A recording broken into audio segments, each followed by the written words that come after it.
He didn't ask if she was okay. He walked through those hospital doors at 2:17 in the morning, still in the same charcoal shirt he'd worn to dinner 6 hours earlier, and he just looked at her. The stitched temple, the way she held her ribs when she breathed, the borrowed paper gown that didn't quite cover the bruising on her left shoulder. And something moved across his face that Vivienne had never seen there before. Not anger, not calculation. Something older than both. Two men had forced her car off the Eisenhower, put a knife to her throat, and told her to deliver a message. Tell your boss his books are closed. She'd survived. She'd called him. He'd come. And now Lucian Vale, the most controlled man she had ever known, looked like he was barely holding himself together. If it were you, if someone came for you because of the work you did, the loyalty you showed, the life you quietly built inside someone else's empire, what would you do when the person you did it all for finally looked at you like you were the only thing in the room that mattered? Subscribe to the channel and follow this story all the way to the end, because what happens between Vivienne Hart and Lucian Vale is not what you expect, and you cannot afford to miss where it goes. Hit that like button right now and drop a comment telling me what city or country you're watching from. I want to see how far this story has traveled. Now, let's begin. The night it happened, Vivienne had been working late. That wasn't unusual. She worked late most nights, had done so for 3 years, ever since Lucian Vale had pulled her out of a forensic accounting firm that was about to be dissolved in a federal investigation she had nothing to do with, and offered her a position that came with a salary. She still hadn't fully accepted was real, and a single condition. She would never ask where the money came from, only where it needed to go. She told herself it was temporary. 18 months, maybe 2 years, enough to rebuild her savings and her professional reputation, and then walk away clean. That was the plan. Plans were what Vivienne did. She made them, refined them, stress-tested them against every variable she could imagine. She was very good at it. She was less good at predicting the variables that didn't announce themselves. The call that brought her into Lucian's world in the first place had come from a man named Greaves, who served as Lucian's intermediary for everything that didn't require Lucian's direct attention, which was most things. Greaves had a voice like gravel wrapped in velvet, and the kind of patience that suggested he'd outlasted problems most people couldn't survive. He'd said simply that Mr. Vale had reviewed her work and found it exceptional, and that Mr. Vale had a position that required exceptional work. Vivienne had asked what kind of position. Greaves had said the kind that paid twice what she was currently making and required absolute discretion. Vivienne had said she'd think about it. She'd called back inside 4 hours. 3 years later, she kept the books for an empire that touched every legitimate business district in Chicago, while running a current beneath it that the city's law enforcement could feel but never quite locate. Shell companies. Holding structures. Investment vehicles that moved money through 17 layers before it landed somewhere clean and usable. Vivienne built those structures the way other people built architecture, with load-bearing logic, with redundancy, with an eye for the thing that would collapse first under pressure so she could reinforce it before the pressure came. She was, by any measure, the most important person in Lucian Vale's operation who never appeared in any official record connected to him. She liked that. The invisibility was part of the appeal. She didn't think about what it cost her, the invisibility, until the night someone decided she was visible enough to run off the road. She'd left the Dearborn Street office at 11:40. The building was one of 3 commercial properties Lucian owned outright under a real estate holding company, and the office on the 14th floor was unremarkable. Glass, steel, the kind of minimalist design that said serious money without saying anything else. The only people who came through that office at night were her, and occasionally Greaves, and twice in 3 years, Lucian himself. She'd taken the elevator down to the parking structure, walked to her car, driven out onto the street with her usual practiced awareness. Nothing felt wrong. That was the thing she kept returning to afterward, in the hospital and then in the days that followed. Nothing felt wrong. She'd been doing this 3 years, and she trusted her instincts, and her instincts said it was just another late night. The black SUV came up behind her on the Eisenhower entrance ramp, matching her speed. She noticed it the way she noticed most things, filed it, watched it peripherally, didn't immediately alarm. There were a lot of black SUVs in Chicago at midnight. When it moved into the lane beside her, she glanced over. When it moved sharply left, directly into her driver's side, she understood in the half-second before impact that this was not an accident and that she had missed something important. Her car hit the guardrail on the right side and she fought the wheel, and it didn't matter. The second impact came from behind, precise and deliberate, the kind of contact that told her whoever was driving had done this before. Her car spun partially and came to a hard stop against the barrier. And she was sitting there with her airbag deflating against her chest, ears ringing, breath gone, trying to count whether her limbs were working. The driver's door opened before she could lock it. There were two of them. Average height, unremarkable faces, wearing the kind of anonymous dark clothing that was clearly chosen to be forgotten. The one who reached in and grabbed her arm didn't introduce himself. He didn't need to. He pressed something against her side. She felt the shape of it, hard and certain, and said quietly, close to her ear, "Don't make noise." She didn't make noise. She had enough presence of mind to be calculating even while she was afraid. And what she calculated was that screaming on an empty highway entrance ramp at midnight would accomplish nothing except prompting a faster conclusion to whatever this was. They pulled her out of the car. Not violently. That was the thing that frightened her more than violence would have. They were controlled, professional. The second man went through her bag with the efficiency of someone who knew exactly what he was looking for. And what he was looking for was her phone. He found it, dropped it on the pavement, crushed it under his heel in a way that felt pointed and deliberate. The first man turned her to face him. He had pale eyes and a flat expression, and he looked at her the way someone looks at an object they've been hired to handle. "Tell your boss," he said. "His books are closed." Then he hit her. Once. The back of his hand across her temple, enough to send her down to one knee on the asphalt. She felt the split open above her eye immediately, felt the warmth. She stayed down because standing up felt ambitious, and also because she was thinking, very clearly beneath the pain and the shock, filing every detail she could identify. The gait, the cadence of the phrase, the particular quality of control that said these men were not amateurs and not impulsive, and had been sent rather than had come on their own initiative. They were back in the SUV and gone in under 90 seconds. She sat on the highway shoulder for a moment that felt longer than it was. Then she stood up, because sitting on a highway shoulder at midnight with a split head and no phone was its own kind of problem. A woman in a decade-old sedan stopped, the only other vehicle on that stretch at that hour, and Vivienne asked, calmly, if she could borrow the phone to call someone. The woman looked at Vivienne's face and said yes before Vivienne finished the sentence. Vivienne called Lucian's direct line. Not Greaves, not the office. The number that had exactly one purpose. Contact him when everything else was wrong.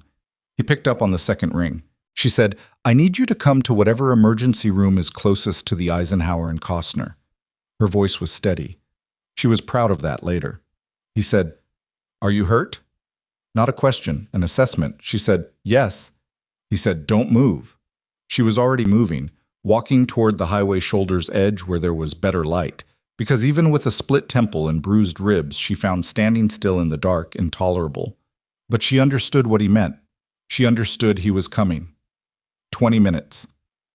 In 20 minutes, Lucian Vale appeared at the entrance of the emergency room on West Roosevelt Road, and she had been there long enough for a triage nurse to stitch her temple and confirm her ribs were bruised rather than broken, and give her 2 ibuprofen and the paper gown. And she was sitting on the edge of the hospital bed with her ruined blouse in her lap and her shoes still on because she hadn't wanted to take them off. And he walked in and looked at her, and she watched that thing move across his face. "They had a message," she said, "because that was what mattered. That was the information he needed." "I know what the message was," he said. She looked at him. "You know already." "I know the words." He pulled the single chair in the room to beside the bed and sat in it, which surprised her. She'd expected him to stand the way he usually stood, arranged against walls and door frames like he needed to maintain sightlines. Sitting felt more dangerous somehow, more present. "I don't know who sent them yet." "I have a theory." "Tell me in the car." He looked at the stitches above her eye with the focused attention he brought to every problem he took seriously. "Can you walk out?" "I was walking before you got here." "That doesn't answer the question." "Yes," she said. "I can walk out." He stood. He held out his hand, not to help her up, just extended, available, letting her decide. She looked at it for a second that stretched. Then she put her hand in his and stood, and he didn't let go until she was steady, and then he released her without making anything of it. She took her ruined blouse and her bag, which the hospital's social worker had retrieved from the road while the triage nurse was working on her temple, because apparently someone had called it in. Small mercies. She walked out beside him, through the waiting room full of fluorescent light and 2 a.m. misery, out through the sliding glass doors into the November cold. And she didn't say anything, and neither did he, which was something she'd always appreciated about Lucian Vale. He didn't fill silence with noise just because silence was uncomfortable. His car was at the curb. The driver, Lucian had a driver for night runs, a quiet man named Torres, who Vivienne had exchanged maybe 40 words with over 3 years, pulled away the moment Vivienne's door closed. She noticed there were 2 other cars, one ahead and one behind, and both of them contained men she recognized from Lucian's security rotation, and she realized he hadn't come entirely alone, and the minor detail of that, the care embedded in it, even if it was tactical care, operational care, made something in her chest tighten uncomfortably. She looked out the window. "Where are we going?" "My house." She turned to look at him. In 3 years, she had never been to his house. The Dearborn office, yes. 2 other locations that served as operational meeting points, yes. His residence was a boundary that had remained, by mutual and unspoken agreement, uncrossed. Lucian. "It's the most secure location I have, and someone just put their hands on you," he said. His voice was completely even. That was what made it land so hard. The absolute evenness of it. No anger in the tone, just the statement of a fact he'd already decided around. "We can discuss the professional dimensions of that boundary in the morning." She turned back to the window. Her ribs hurt when she breathed. Her head hurt in the specific low throb that said the ibuprofen hadn't fully caught up to the injury yet. Outside, Chicago moved past. The expressway, the light-strung bridges over the river, the dense darkness of the north side residential streets where old money and new money lived in careful proximity. She said, 3 weeks ago I canceled a shell company, Meridian Logistical Solutions. It was tied to a set of warehouse properties you acquired in the 3rd quarter. He was quiet. The company had no purpose in the current structure, she continued. It was redundant. The properties had been fully absorbed into the primary holding vehicle, and the shell was just creating unnecessary surface area for an audit to catch. Standard cleanup. She paused. "I didn't know the shell company had a secondary purpose." "What secondary purpose?" "Money flow," she said. "Not yours. Someone was routing through it. Using the company as a channel. They didn't own it. They'd piggyback on the routing infrastructure, probably with someone inside the original registration process. When I dissolved it, I froze whatever they had in transit." She did the calculation again, the one she'd been running in her head since she was sitting on the highway shoulder. "I think it's significant. 7 figures, probably. Maybe more." Lucian was quiet for a moment. "O'Rourke." She looked at him. "That was my theory. Kieran O'Rourke's organization has been looking for laundering channels since their primary banking contact got picked up in March." His voice was entirely flat, analytical. "They've been creative about it, apparently more creative than I realized." "They thought I did it deliberately," Vivienne said. "That's the message. His books are closed, meaning my work, your books. I closed them on purpose to freeze their operation." "Did you?" She looked at him directly. "No, I didn't know they were there. I was doing housekeeping." He held her gaze for a moment. Then he said, "I know." She didn't know why that landed the way it did. He believed her. Of course he believed her. They had 3 years of her work, her accuracy, her judgment, and she had never given him reason to doubt any of it. But there was something in the way he said it, without deliberation, without even a beat of consideration, that made her feel a thing she couldn't quite put a name to. "They'll come back," she said. "They won't get the chance." The car turned down a street she didn't know, moved through a gate she heard open electronically, and then they were pulling up to a house that was large without being ostentatious, the kind of property that didn't advertise itself. Stone exterior. Heavy windows with internal shutters she could see were reinforced. A front door that probably weighed 400 pounds. Torres opened her door. She stepped out and felt the cold hit her face, felt the ache in her ribs with the movement, and she thought, 3 years, and I never saw where he lived. Lucian came around from the other side of the car and walked to the door and held it open, and she stepped through it, into his house. into a life she had kept carefully at arm's length for 3 years, and the door closed behind her with the sound of something solid and final. Inside, the house was quieter than anywhere she'd been in a long time. Warm. The kind of stillness that said it was a place a person actually lived rather than a stage set assembled to suggest living. She stood in the entry and looked around with the forensic attention she brought to every new environment, cataloging and filing, and he watched her do it without saying anything. "There's a room upstairs," he said. "Clean clothes in the closet. A staff member keeps things on hand for emergency guests. Probably won't fit well. Better than a paper gown." She looked down at herself. She'd forgotten she was still in the paper gown over her ruined blouse. She said, "Thank you." He said, "We'll talk in the morning about O'Rourke." She said, "I want access to a terminal tonight." He looked at her. "I can trace the routing," she said. "If they were running through Meridian, there's a record trail. I can find where their operational cache lives." She held his gaze. "You're going to need that information." He looked at her for a long moment. This man who controlled an empire, who had the patience of someone who'd learned to wait out every situation, who had spent 3 years managing her with the careful distance of a man who knew exactly what he was doing and why. She watched him calculate. Then he said, "There's a terminal in the study on the second floor. I'll show you." She followed him up the stairs. Her ribs made it uncomfortable. She didn't let it show. He stopped at the door of the study and reached in to turn on the lamp. Not the overhead, just the lamp, which gave the room a particular quality of light that felt strange for the situation. Warm. Almost domestic. He gestured toward the desk where a terminal sat, dark and waiting. "Boot sequence is manual," he said. "I'll give you the credentials." "Okay?" He told her the credentials. She sat down at the desk and began to pull off her access to the encrypted network she maintained for exactly this kind of forensic work. A secondary system, entirely separate from anything that could be physically accessed or legally subpoenaed, that contained every routing record, every shell company registration, every financial thread she'd touched in 3 years. She found the Meridian dissolution file, pulled the transaction history, began to look for the shadow routing, the foreign use of the company's infrastructure that shouldn't have been there. She was 10 minutes in before she realized he was still in the room. She didn't look up. "You don't have to stay." "I know," he said. He didn't leave. He settled into the chair in the corner of the room with the particular stillness he had, the quality of presence that took up space without making noise, and she found, to her own discomfort, that she didn't entirely mind. The numbers were there. They were always there for someone who knew how to read them. By 4 a.m., she had traced the routing through 3 intermediary vehicles to a source she could identify. She had a location.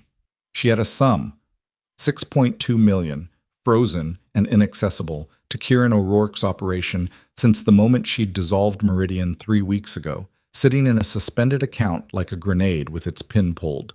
She sat back in the chair. Her head was pounding. Her ribs had graduated from ache to something louder. She said, "I found it."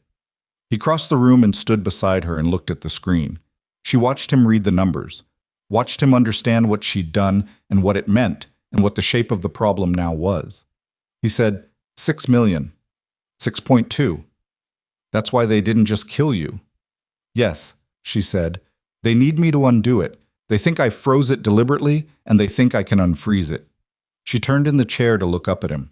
His face was close, closer than it usually was, closer than their professional arrangement had ever made necessary. "I can't unfreeze it, for the record. The dissolution was complete. The money is locked in regulatory suspension until someone with the right federal filings moves it. That's not something I can do, and it's not something they can threaten me into doing." He looked at her for a moment. His jaw was tight. "They don't know that." "No." "Which means they'll try again." "Yes." He straightened up. She watched him move away from the desk toward the window, standing with his back to her for a moment in a way that was unusual.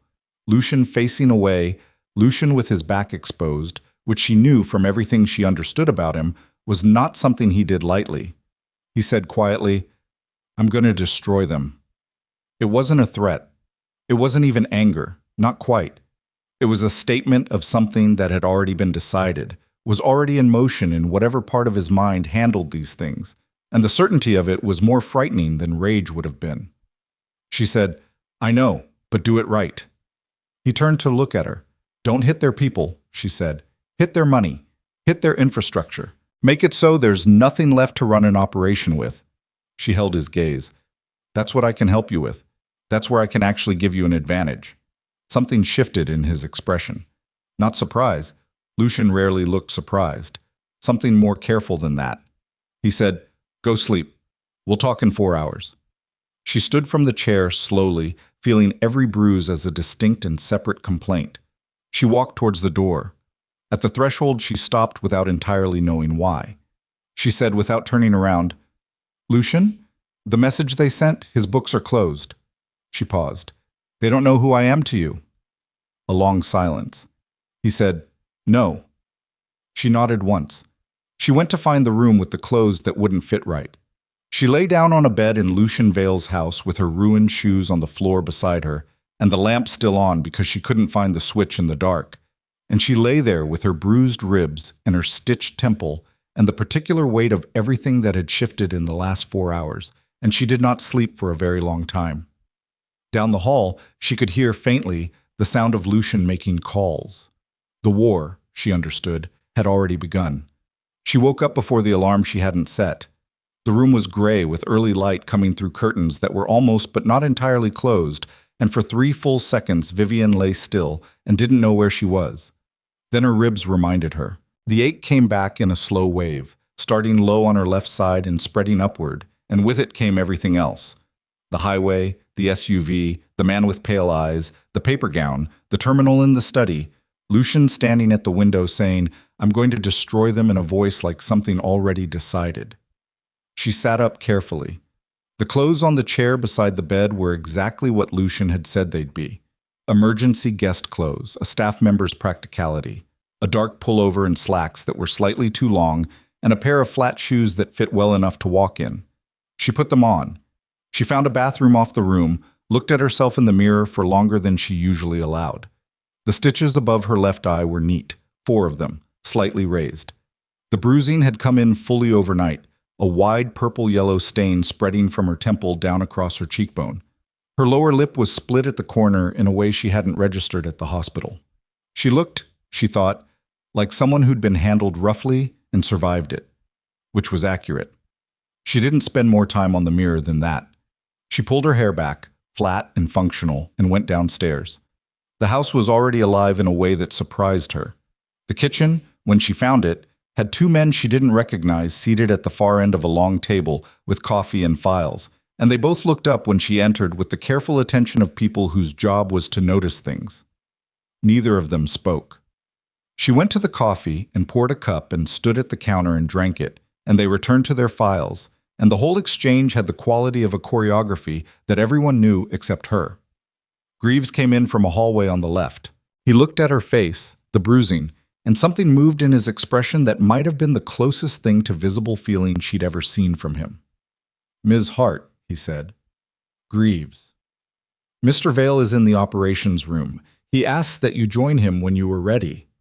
"Where's the operations room?" He held the door he'd come through. She brought her coffee. The operations room was what she'd have called a war room if she used dramatic language, which she tried not to. It was a large space on the ground floor at the back of the house, windowless, lit by a bank of monitors that were all currently active and displaying feeds she identified as security cameras. Exterior, perimeter, street-facing, alongside 2 screens running financial data she recognized as formatted from her own system. Someone had pulled her work overnight. That meant Lucian had access to her encrypted network, which she had not given him, which meant one of 2 things. He was standing at the central table with 2 other men she did know. Marcus, who handled Lucian's security operations, a broad-shouldered ex-military type who communicated primarily through implication, and a younger man named Reyes who ran logistics and had a talent for making problems disappear before they became visible. Both of them looked up when she came in. Neither of them looked surprised to see her, which told her Lucian had prepared them. "You slept," Lucian said. It wasn't a question. Briefly, she moved to the table. "Who pulled my system?" "I have a standing access protocol for emergencies." She looked at him. "We didn't agree to that." "No," he said. "We didn't." She held his gaze for a moment. He didn't look apologetic, and she hadn't expected him to. But she needed him to understand that the absence of apology had been noted and filed. She would come back to it. She set her coffee down on the table and looked at the screens. What have you built so far? Marcus spread a printed diagram across the table. Hand-drawn, she noticed, not digital, the kind of documentation that couldn't be remotely accessed or subpoenaed. She recognized the approach. It was what she'd have done.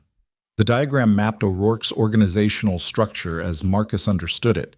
Supply lines, personnel nodes, financial channels, geographic territories. It was reasonably accurate from what she'd traced overnight, with gaps in the financial architecture that she could fill. Their operational structure runs through 4 primary income streams, Marcus said. He had the delivery of someone briefing a military command. Economical. No wasted words. Distribution network on the south and west sides. Protection arrangements with 3 commercial corridors. Loan operations through 2 front businesses. And the laundering channel, which is currently suspended. He tapped the diagram at the laundering node. That's the pain point. The 6.2 million isn't just suspended, Vivienne said. It's effectively dead. The regulatory mechanism that froze it triggers an automatic review at 90 days. They're at day 21. They have 69 days before federal eyes start looking at why that account has been sitting in limbo. She looked up. They don't have 69 days to recover it quietly, which means they're desperate enough to send 2 men after the woman who they think froze it, which means their judgment is already compromised by pressure. Reyes, who had been quiet, said, "Desperate organizations make mistakes. They also make fast, ugly decisions," Vivienne said, which is not the same thing as being stupid. O'Rourke's been running this operation for 11 years. He didn't last 11 years by being impulsive. Lucian said, "He sent 2 men to put their hands on someone under my protection." "He sent 2 men to deliver a message," Vivienne said. "That's different. He doesn't know what I am to your operation. He thinks I'm an accountant who made an error he can correct by frightening me into cooperation." She paused. "If he knew my actual function, they'd have taken me, not roughed me up on a highway." The room was quiet for a moment. Marcus was looking at Lucian. Reyes was looking at the table. There was something in that quiet that Vivienne didn't entirely understand, a current running underneath it that she couldn't fully trace. Then Lucian said, "He'll find out what you are." "Yes," she said, "he will, which is why we need to move before he does." She pulled the diagram toward her and picked up the marker that was lying beside it and began to annotate. Financial channels added to the structural map, routing pathways that connected O'Rourke's income streams to their current holding structures, the specific vulnerabilities in each one that she'd identified overnight. She worked quickly. She'd always worked quickly. The other 3 men watched her in a way that she was aware of without being distracted by. When she put the marker down, the diagram was something different, more complete, more dangerous. "Their primary income vulnerability is here," she said, pointing to the distribution network's financial layer. "They're running cash through a trucking company in Cicero and a restaurant supply business in Bridgeport. Both of those are legitimate businesses with real employees and real customers, which means they can't just disappear them without consequences. But the financial infrastructure underneath, the accounts, the receivables structure, the banking relationships, that I can touch." Lucian said, "How?" "I can file certain regulatory paperwork that triggers automatic audits. Not federal, state. Illinois Department of Revenue. I can flag anomalies in their filing history that I know are there because their laundering created them. The audits will be real, the findings will be real, but the timing will be mine." She looked at him. "Within 2 weeks, both businesses are locked up in administrative review. No cash flow. Their distribution network loses its only clean channel." Marcus leaned forward. "They'll know it came from somewhere. They'll think it came from a compliance error," Vivienne said, "because that's what it'll look like. A compliance error that's been sitting in their filing history for 3 years, finally tripped by an automated review system." She kept her voice flat. "I've done this before." Another silence. A different quality this time. Reyes said slowly, "You've done this before." She looked at him. "It's part of what I do. It's why I'm here." Reyes looked at Lucian. Lucian was looking at Vivienne with an expression she couldn't read, which was unusual. She could usually read him. She said, "What?" Lucian said, "Nothing. Continue." She studied him for a second. She didn't continue immediately. She had the very specific instinct that something had just moved in the room, something she'd said or revealed, and she didn't know what it was, and she didn't have time to excavate it right now. She filed it. The protection arrangements are different, she said. Those are relationship-based. You can't audit a relationship. But 3 of the commercial corridors he's covering are also adjacent to territory that your people maintain agreements with. If those businesses get a better offer, she paused, or if they become aware that their current arrangement is under regulatory scrutiny, the relationship breaks. Marcus said, "We approach them directly?" "Not directly. That's too visible." She picked up the marker again. "Through the property management companies that handle their leases. 2 of those 3 corridors are in buildings where you have investment positions. That's leverage without exposure." Lucian said, You know our property portfolio that well." "I built the property portfolio," she said without looking up. "I know exactly what we own and why." The word we sat in the room for a moment. She heard it land. She didn't correct it. It was Marcus who broke the silence, but not about that. "O'Rourke will have a response," he said. "We move on his financial infrastructure. He's going to hit back. Not with messages this time." "Yes," Vivienne said. "That means we need to move fast, and we need to move all of it at once," Marcus said. "Can you execute all of this simultaneously? The regulatory filings and the property channel?" She thought about it seriously, the way she thought about every logistical problem, running the sequence, the dependencies, the points where delay in one thread would create exposure in another. "The regulatory filings I can execute alone within 36 hours. The property channel needs you to make 2 calls to the management companies before I file, so the timing lands right." She looked at Marcus.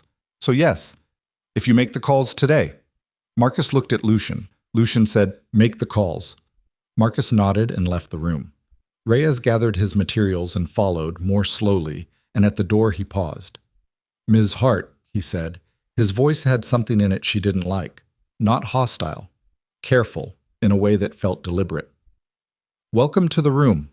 She didn't say anything. He left. She looked at Lucian.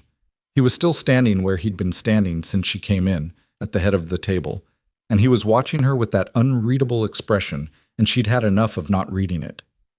"What's happening?" she said. "What do you mean?" "In this room.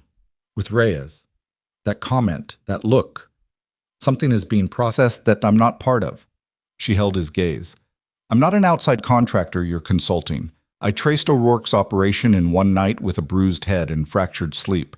I think I've earned the actual conversation." Lucian pulled out the chair at the head of the table and sat down. She waited.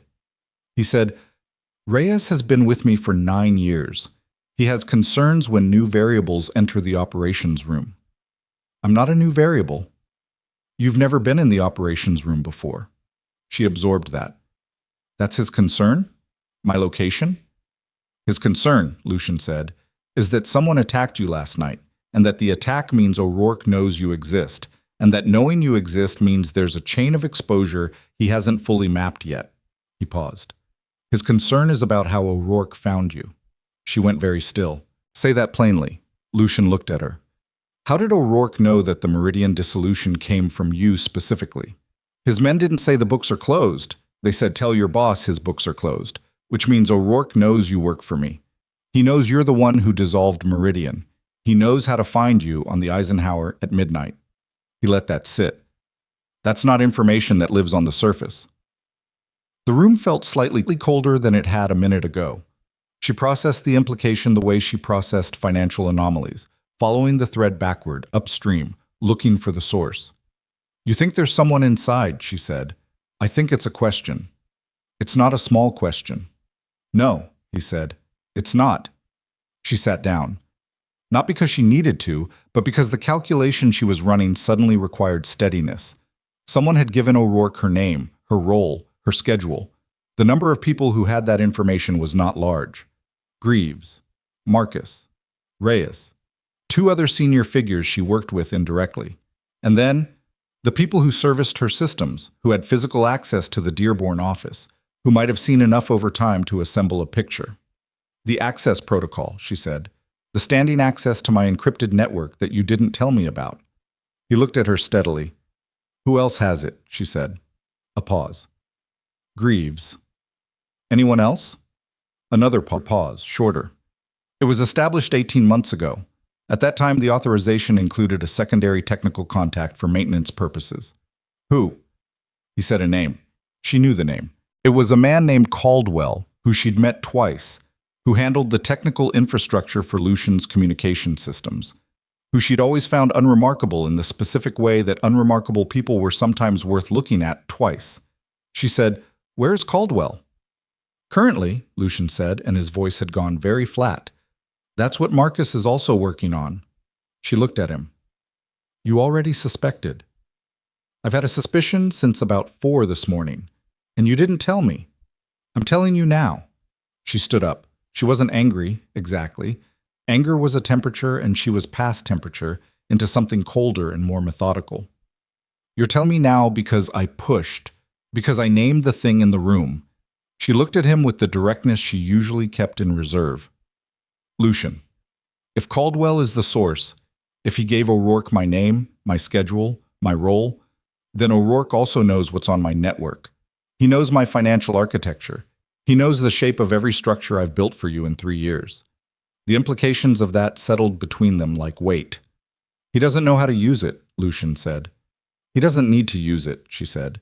"He needs to sell it, or trade it, or use it as leverage with whoever's been watching you and waiting for a thread to pull." She pressed her hands flat on the table. "This isn't just about the 6 million anymore. If Caldwell has been in my system, we don't know that yet, but it's possible." "Yes." She stepped back from the table. She needed to move, needed to think with her body the way she sometimes did when the problem was large enough that sitting felt like confinement. She walked to the far wall and turned and walked back. "I need to know the full extent of Caldwell's access," she said. "Every file, every timestamp, every query he ran on my system. I need to know what he looked at and when." She stopped. "And I need to know that before we execute anything against O'Rourke, because if Caldwell has already passed him our play, we're not surprising anyone. We're walking into a response." Lucian picked up his phone from the table and made a call. He said 4 words, "Bring Caldwell to me." He ended the call. She looked at him. "He's already in custody. Since 6 this morning." The calm in that, the fact that he'd moved on Caldwell hours ago, quietly, while she was sleeping in the room upstairs, while the operations room was being assembled, while the diagram was being drawn, settled into her understanding of how Lucian Vale operated. He did not react. He responded, but always 3 steps ahead of the visible moment. She said, "What does he know?" "That's what we're going to find out." Lucian stood. "I want you in the room." "When?" "Now." She nodded. They walked out of the operations room together, and she noticed that she matched his pace without effort, without adjustment, the way you matched the pace of someone you'd been walking beside for a long time. Caldwell was in a room in the basement. Not a threatening room, no performance of menace, no theater. A plain room with a table and 4 chairs and an overhead light that was just bright enough to be uncomfortable over time. He was a slight man in his early 40s, brown hair going thin, the kind of face that processed anxiety internally rather than displaying it, which meant you had to read his hands.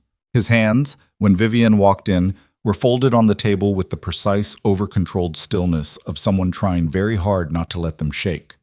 She sat down across from him. Lucian stood behind her and to the left. Marcus was at the door. "Caldwell," she said. He looked at her face, the stitches, the bruising. She watched him register it and watched what the registration did to him. His folded hands tightened. "I need to know what you accessed on my system," she said. "I need dates and file names. I'm going to verify everything you tell me independently, so the version of this that goes well for you is the complete and accurate one." He said, "I didn't," and then he stopped. He looked at Lucian. "She's asking," Lucian said. Caldwell looked back at Vivienne. She watched him calculate, the way everyone calculated in rooms like this, running survival math, trying to find the version of events that cost the least. She let him run it. She'd found, in her professional experience, that you learned a great deal about a person in the moment before they decided what to tell you. He said, "I ran queries on 3 files in September." "Which files?" he told her. 2 of them were structural overviews, architectural documents for holding company hierarchies, not operationally sensitive in themselves, but revealing an aggregate if you knew how to read them.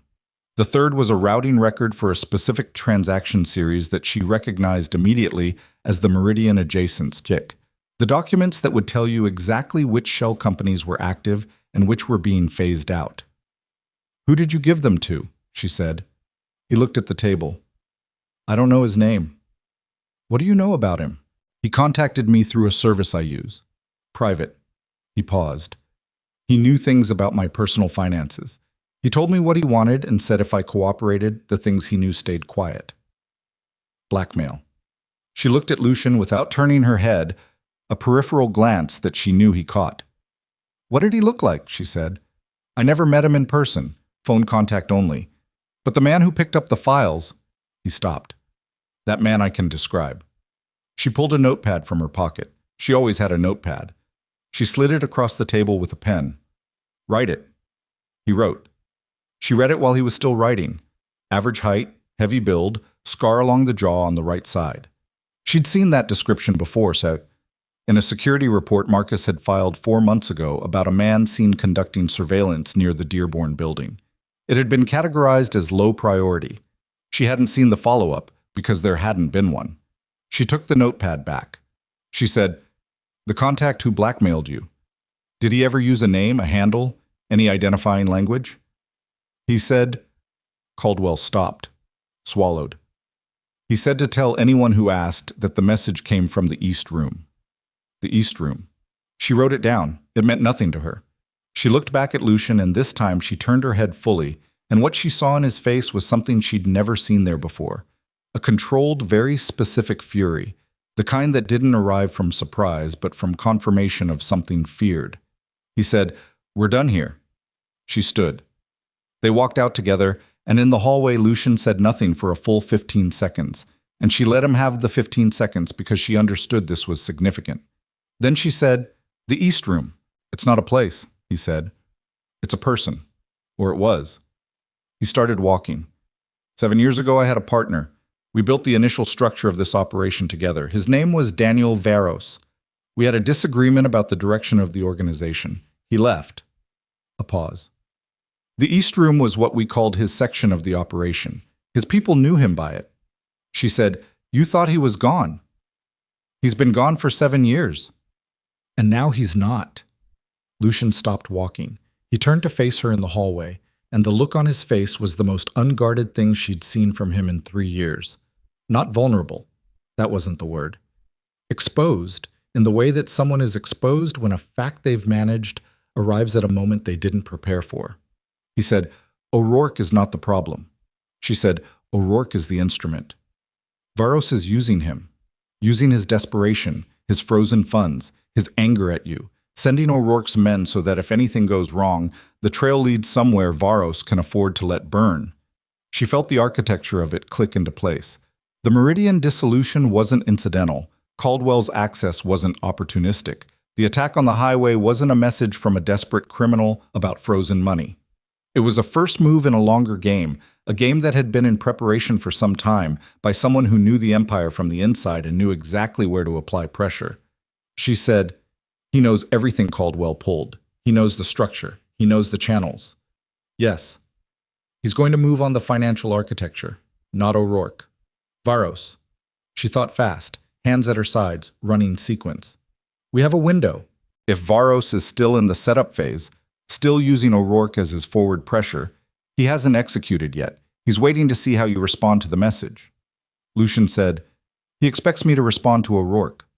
He expects you to hit O'Rourke hard and fast out of anger and create enough noise that he can move in the confusion." She met his eyes.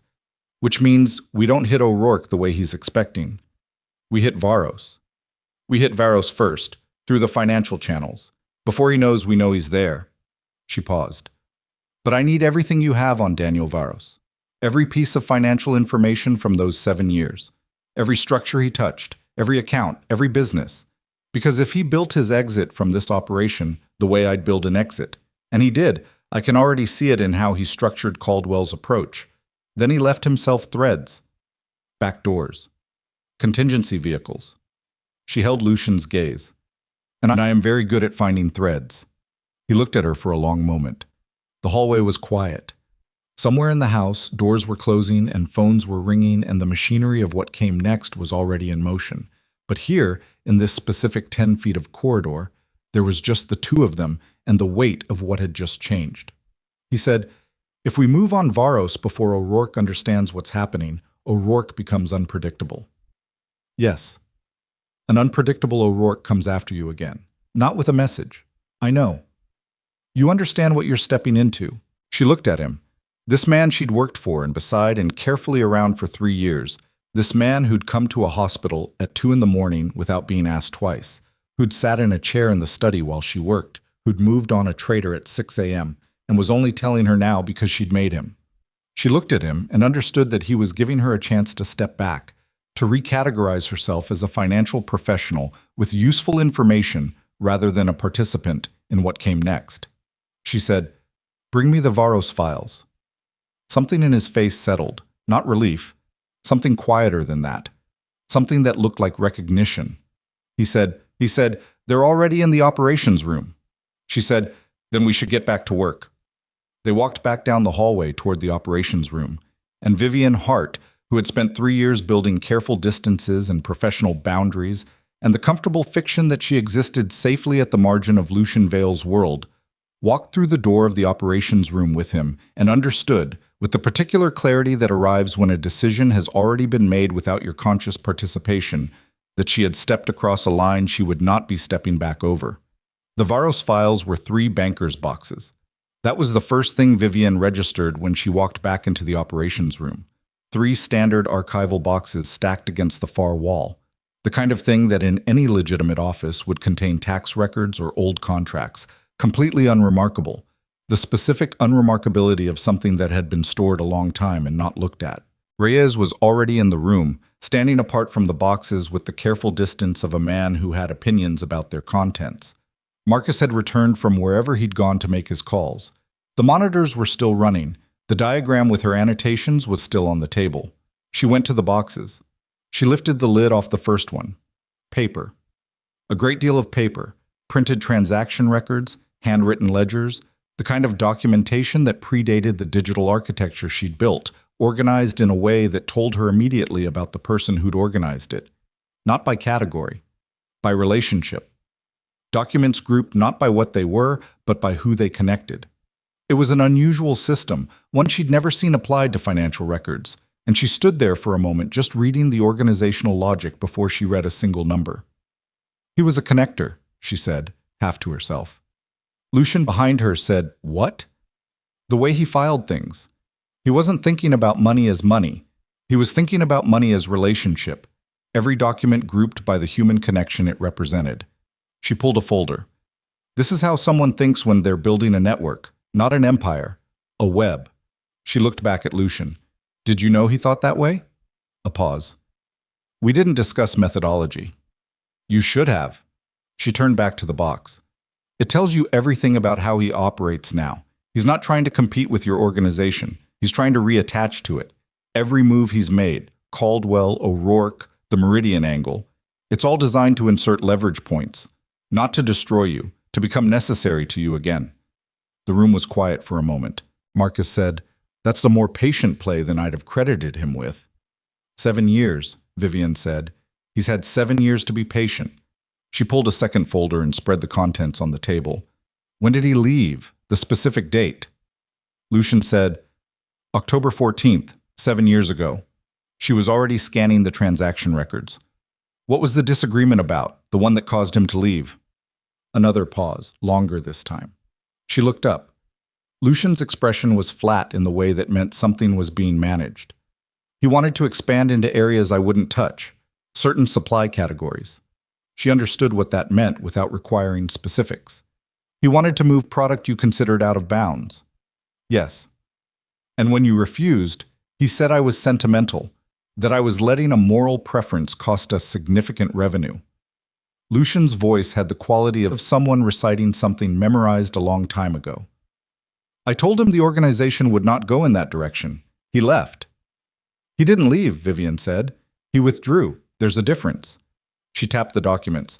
"He took what he'd built inside your structure and he stepped back, and he spent 7 years building parallel infrastructure, waiting for a moment of instability to reinsert. She looked at him directly. He's been watching us for a long time, Reyes said from across the room. How much does he know? Between his own history with the organization and whatever Caldwell pulled, she did the calculation. Enough, not everything, but enough to know where the load-bearing walls are. She pulled out a specific document, a holding company registration from 8 years ago, 2 signatures at the bottom, one of them Lucian's and one she didn't recognize. Is this Varos? Lucian looked. Yes. Then I have his signature. She set the document aside, which means I can start running identity traces on current business registrations. If he's been building parallel infrastructure, he's had to put his name on something, or a variant of it. People who think in relationship webs tend to use names they're emotionally connected to, family names, geographic references. She was already thinking through the search parameters. Give me 4 hours. She sat down at the terminal and began to work. The room operated around her. Marcus moved in and out, quiet and purposeful. Reyes made calls in a low voice near the door. Lucian remained mostly at the table, reviewing physical documents from the boxes with the focused attention of someone rereading a text they thought they knew and finding new meanings in it. Coffee appeared beside Vivienne's elbow at some point, placed there without comment. She drank it without looking up. At the 90-minute mark, she found the first thread. It was a property management company registered in DuPage County 14 months ago. The registered agent was a name she didn't recognize, a clean name, nothing attached to it. But the company's listed address was a street in Elmhurst that she cross-referenced against the geographic notations in Varos's old files. The street appeared twice in his relationship-organized documents, both times in connection with a man named Ferris, who'd served as a property intermediary in the early period of the organization's expansion. Ferris. She ran the name. Marcus, when she said it aloud, went still. I know that name, he said. From where? Security report, 14 months ago. Man named Ferris contacted one of our building managers in Wicker Park, made an offer to buy out a lease. Manager declined, reported the contact because it felt off. He was already pulling something on his phone. I remember because the contact was unusual. The offer wasn't aggressive, it was patient. He said the offer would remain open as long as needed. Patient. Vivienne looked at Lucian. He was looking at Marcus. Pull everything on that report, Lucian said. Marcus left the room. She kept working. The DuPage Property Company led to 2 others, a logistics coordination firm in Schaumburg, registered 16 months ago, and a financial consulting entity incorporated in Delaware with an Illinois registered agent that matched the Elmhurst address. 3 companies in a structure that was designed to look like unrelated suburban business formation and was, to her eye, obviously a financial holding architecture. The kind she built. Built by someone who understood the same principles she did, which meant built by someone who'd learned from the same original structure she'd inherited. Varos had built a shadow version of Lucian's financial architecture. Smaller. More dispersed. Designed not for maximum efficiency, but for maximum deniability. He wasn't running an empire. He was running a template. A proof of concept that he could insert into Lucian's operation as a replacement layer if the original layer, if Vivienne, could be neutralized or discredited. She sat back. He doesn't want me to undo the meridian freeze, she said. Her voice was flat. O'Rourke wants the money back. But Varos doesn't care about O'Rourke's money. Lucian was looking at her. Say it. He used O'Rourke to surface me, to create a situation where I'm exposed, where there's documented aggression against me, where the organization is under external pressure. She pressed her hands flat on the desk. He needs me out of this operation, not because I froze the wrong money, because I'm the only thing standing between his shadow architecture and a clean insertion into yours. She looked up. He has a replacement structure ready. If I'm gone, fired, arrested, or worse, he steps in with his own financial layer and you either take it or you operate blind. The silence in the room had a specific texture. Reyes said very quietly, he's offering himself as the solution to the problem he created. Yes, Lucian said, he would have made contact. He will, when the pressure is high enough, she paused. He's probably waiting for O'Rourke to escalate, waiting for something damaging enough that you're looking for options. She met Lucian's eyes. The next move from O'Rourke's side will be bigger than two men on a highway. It's going to look like operational disruption, something that hits revenue or security and creates the appearance of a failing financial structure. She swallowed. He's going to make you look like you need help. Marcus came back in. He had a folder. He put it on the table and opened it, and what was inside was a photograph. Security camera still, a man in his 50s, gray at the temples, well-dressed without ostentation, walking on a street near the Wicker Park building. She hadn't met Daniel Varos. She looked at the photograph and filed the face. Then she looked more carefully. Something about the photograph nagged at her in a way she couldn't immediately locate. She picked it up. The street behind him. She knew that street. She'd walked it, not near the Wicker Park building. That wasn't what she recognized. She recognized it from the view outside the Dearborn office. The 14th floor had a specific sightline to the street below, and she'd stood at that window enough times over 3 years to have the geometry of it embedded. The street in the photograph was the street directly below her office window, and it was not 14 months ago when this photograph was taken. She checked the timestamp in the corner of the still. 6 weeks ago. She said, "This photograph, when was it flagged?" Marcus said, "It wasn't. It came from a routine sweep of the area camera network. I pulled it when you said the name Ferris. His contact with our Wicker Park building is in the same report batch." "This isn't near the Wicker Park building," she said. She put the photograph on the table so they could all see it. "This is outside Dearborn, 6 weeks ago. He was watching The Office." Marcus looked at the photograph. His jaw tightened. "He's been watching me specifically," she said. "Not the operation in general, me." She ran the timeline backward. "Caldwell accessed my files in September. This photograph is 6 weeks ago. That's approximately 5 weeks after Caldwell's access. Varos pulled my files, evaluated what he had, confirmed I was the architectural center of your financial operation, and then began physical surveillance to understand my patterns." She paused. "The Eisenhower attack wasn't improvised. He gave O'Rourke my schedule." The room had gone very still. She could feel Lucian's attention with the particular physical weight it carried when he was at his most focused. She said, "He knows I live alone. He knows I drive the same route. He knows I work late." She said it plainly, without inflection, the way she would state any professional finding. "He's given O'Rourke a target package on me," Lucian said to Marcus. "Current security on this building and on Vivienne's residence." Marcus said, "Already doubled since last night. Exterior and interior. I want it tripled, and I want a team physically at her residence to retrieve whatever she needs from there and bring it here." Vivienne said, "I'll make a list." She should have pushed back on that.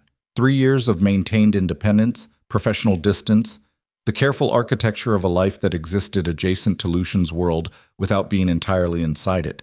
She should have pushed back on the idea of another piece of that independence being folded into his security perimeter. She didn't push back. She pulled a notepad and started writing the list because the calculation was simple and she was good at calculations. She wrote for about 2 minutes. Then she stopped. Something had come loose in her thinking, a thread pulling free at the edges, and she went back to the feeling from earlier, the moment in the operations room when she'd said "we" and heard it land wrong, when Reyes had looked at Lucian in that specific way. She set the notepad down. She said, "Reyes." He looked at her from across the room.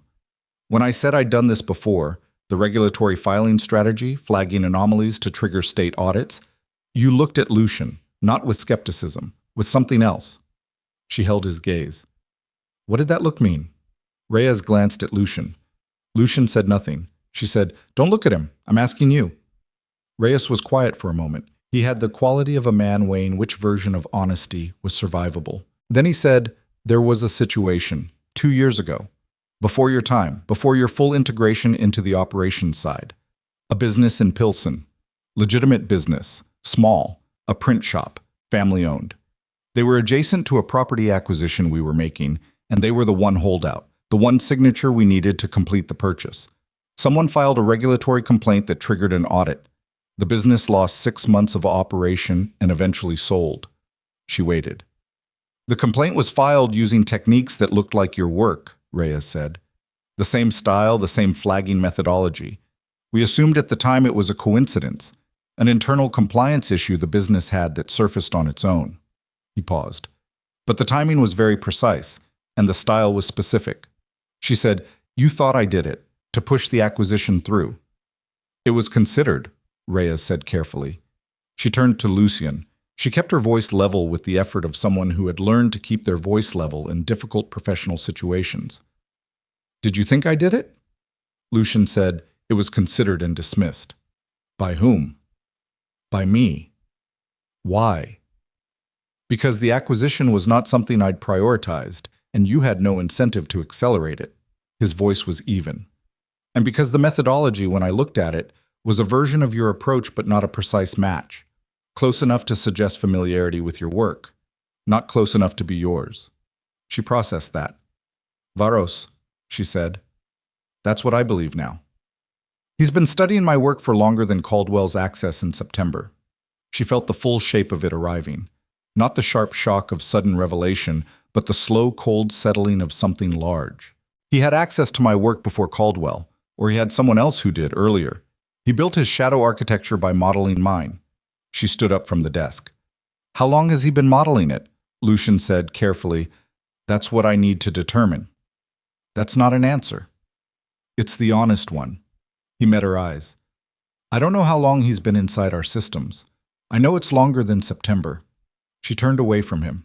She walked to the far end of the room and stood there for a moment with her back to everyone, which she never did. She always maintained sight lines. She'd learned that from being in these environments. You kept the room in front of you. She stood with her back to the room and breathed slowly, and made herself stay with the arithmetic of the situation rather than the anger underneath it. Because the anger was there. It was there in a way she hadn't expected, hadn't budgeted for. The anger of realizing that someone had been in her work, had been wearing her work like a disguise, had been using her methods to run their own operations and frame it as hers. The print shop in Pilsen. A family. 6 months of loss. She hadn't done it. But someone had done it in her name, with her tools. And that was a violation she felt in a physical way, in the same place she'd felt the impact on the highway. She turned back around. She said, "I need to know everything the Pilsen situation touched. Every document, every filing, every record. Because if Varos was running a version of my methodology 2 years ago, there are other instances. There have to be. He's been testing it, refining it, and every time he used it, he built plausible deniability by making it look like mine." She moved back to the table, which means somewhere in the last 2 to 3 years there's a body of work that will look like mine, but isn't. And if this ever reaches a legal setting, that body of work is what gets laid at my door. Marcus said, "It's a setup." "It's a long game setup," she said. "He doesn't need to destroy the operation. He just needs to make me legally toxic enough that Lucian has to cut me loose, and then he steps in as the alternative." She sat down. "And the beautiful, terrible thing about it is that it's almost worked, because I didn't know it was happening. I've been building a legitimate financial architecture while someone's been running a corrupt version of it in parallel and attributing it to me." Lucian said, "What do you need?"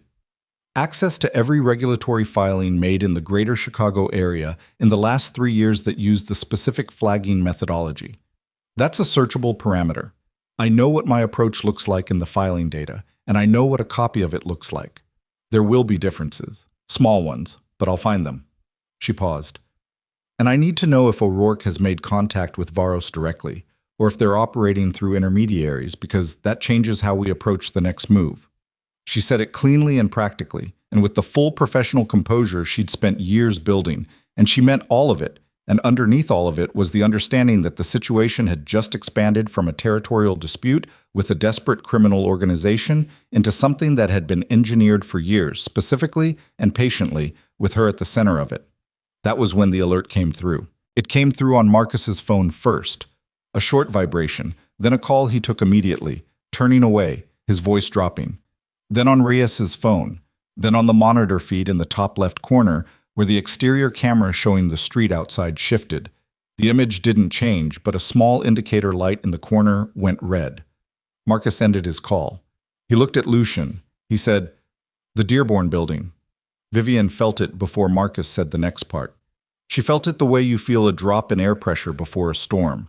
Not the thing itself yet, but the space where the thing is about to be. "There was a fire," Marcus said. "Started in the server room on the 14th floor. They think accelerant." He paused. "The building is evacuated. There are no casualties." Another pause. The server room contained the primary backup for the financial management system. She said, "The encrypted network." "Yes." She sat very still. "The cloud redundancy." "The cloud redundancy runs through a server address registered to the Dearborn building." Reyes's voice was quiet. "It's the same physical infrastructure. If the server room is destroyed, then the redundancy fails," she said, "because I built it that way. Because I thought physical security in a building I controlled was more reliable than distributed cloud storage that could be remotely accessed." She heard how it sounded. She'd made a decision that had seemed intelligent at the time, a decision based on protecting the network from remote intrusion, and she'd made it without accounting for this scenario because this scenario had required someone to know the architecture well enough to know exactly which physical location to burn. 3 years of records, 3 years of routing documentation, the entire financial architecture of Lucian Vale's operation. "Is there anything recoverable?" she said. Her voice was very flat. Reyes looked at his phone. He shook his head. She stood up. She sat back down. She put her hands on the table and looked at them. "He moved," she said. "Varos moved. He used O'Rourke to surface me and create pressure and get us focused on the regulatory strategy, and while we were building our response, he burned the original." She looked up. "This is not day 2 of his plan. This is the execution phase. He's been ready for this for months, and the attack on me was the trigger. The moment he knew we were moving, the moment he started the clock." Lucian said, "What does he have without the records?" She almost said nothing. Then she stopped. Because the thing about financial architecture, the thing she knew better than anyone in this room, was that destroying records didn't destroy the architecture. The structures existed in the real world. The shell companies were still registered.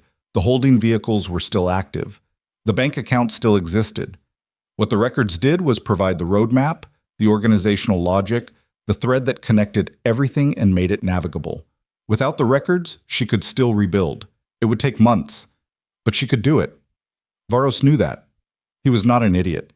She said, "He's not trying to destroy the architecture. He's trying to destroy the roadmap." She looked at Lucian. "So that when he offers you his version, his shadow architecture, it looks like the fastest path back to operational clarity." She paused. "He's going to reach out. Soon. Today. Maybe." "Let him," Lucian said. "No." She stood up properly this time, fully, with the deliberate steadiness of someone choosing to be steady. "Don't let him. Don't take his call. Don't meet with him. Don't let him believe for one moment that this has worked the way he planned. Because the second he believes that, he disappears. He closes up the shadow architecture, destroys the evidence, and we lose the only window we have to prove what he's been doing." "What are you suggesting?" Lucian said. "I'm suggesting," she said, "that we let him think it worked. That we let him think the records are gone, the strategy is broken, and you're sitting here without options." She kept her eyes on his. "And while he thinks that, I rebuild. Not from the server. From memory. From the documents in these boxes and everything I carry in my head from 3 years of building this operation from the inside." She picked up the notepad. "I know every account number, every registration date, every routing path. It's all here." She pressed a hand to the side of her head, the uninjured side. "He burned the digital record. He can't burn that." The room was so quiet she could hear the monitor fans. She said, "But I need you to trust me completely, not the way you've trusted me with the books and the filings and the financial management, the way you'd trust someone in the room, fully, with everything." She looked at Lucian and she did not look away. Because what comes next? Rebuilding the architecture, mapping Varos's shadow structure, creating the legal and financial case that proves he's been running corrupt operations under my name. That's not something I can do from the margin of your operation. I have to be inside it." She paused. "All the way inside." She heard what she was saying. She heard what it cost. Lucian looked at her for a long time. The kind of long time that in a different context would have felt unbearable. But in this room, in this moment, felt like the most honest thing that had happened between them in 3 years. He said, "You understand what that means?" She said, "Yes." He said, "There's no professional distance from here. There's no—" "I know what it means," she said. "I've known since the highway. I just needed to catch up to it." Outside, somewhere in the machinery of what had been set in motion, a phone was ringing. It would be someone with more information about the Dearborn fire, or about O'Rourke's position, or about Varos's next expected move. All of that was coming, and it would require decisions and actions and the kind of focused competence she was absolutely prepared to provide. But in this specific moment, in this room, with the weight of everything that had been burned and everything that still existed in her memory, and everything that had shifted in the last 18 hours pressing down on the space between them, Vivienne Hart looked at Lucian Vale and understood that she had just agreed to something that had nothing to do with financial architecture and everything to do with the life she had been keeping so carefully at a distance for 3 years. She had agreed to stop keeping the distance. And Lucian, who had spent 3 years honoring that distance with the discipline of a man who understood exactly what was at stake in crossing it, looked at her with the expression of someone who had been waiting for a decision he hadn't been willing to ask for, and said quietly, with the phone still ringing somewhere beyond the door, and the monitors still running, and the 3 boxes of Daniel Varos's pass still sitting against the wall, "Then let's find him before he finds us first." They moved within the hour. Not because they were ready, Vivienne would have said, if anyone had asked, that ready was a condition that no longer applied to this situation, that the fire at Dearborn had burned away the luxury of readiness along with 3 years of digital records, but because waiting was exactly what Varos expected them to do. He expected paralysis. He'd engineered for it. The burned server room, the frozen money, the pressure from O'Rourke on one side and the unknown depth of his own infiltration on the other. It was a composition designed to produce a specific response, which was a man like Lucian Vale going to ground while he assessed the damage, and in that window of assessment, Varos would move. So they didn't wait. Vivienne sat at the operations table with a legal pad and wrote for 45 minutes without stopping. Not notes. Structure. She wrote the financial architecture of Lucian's entire operation from memory, account numbers, routing sequences, registration dates, the full hierarchy of holding companies and shell entities and investment vehicles she'd built and maintained over 3 years. Her handwriting was smaller than usual, tighter, the compression of someone fitting a large thing into the available space. Her right hand ached by the 20-minute mark. She kept writing. Her ribs ached when she breathed deep. She breathed shallower and kept writing. Lucian stood beside the table and watched her work for the first 10 minutes. She was aware of him watching. She didn't find it distracting, which told her something she filed without examining. Marcus came in at the 30-minute mark with a printed photograph. A surveillance still from a camera 2 blocks from the Dearborn building, time-stamped 40 minutes before the fire was reported.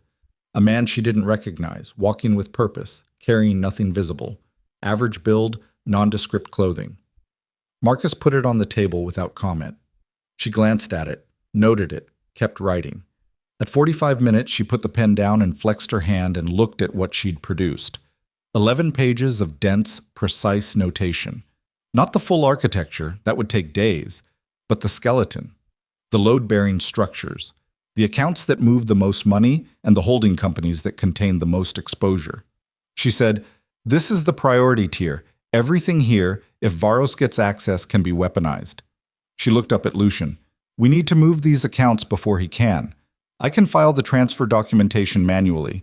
Paper filings, no digital trace. But I need the authorization signatures today." "You have them," Lucian said. "I need them physically, on paper." He picked up the pen she'd put down and held it, waiting. She slid the relevant pages toward him. He signed where she indicated, 4 pages, 7 signatures, without reading the specific account details, which she noted because it was significant. Not careless. She didn't think Lucian Vale had ever been careless in his life, but trusting, in a way that had a weight to it. She took the pages back.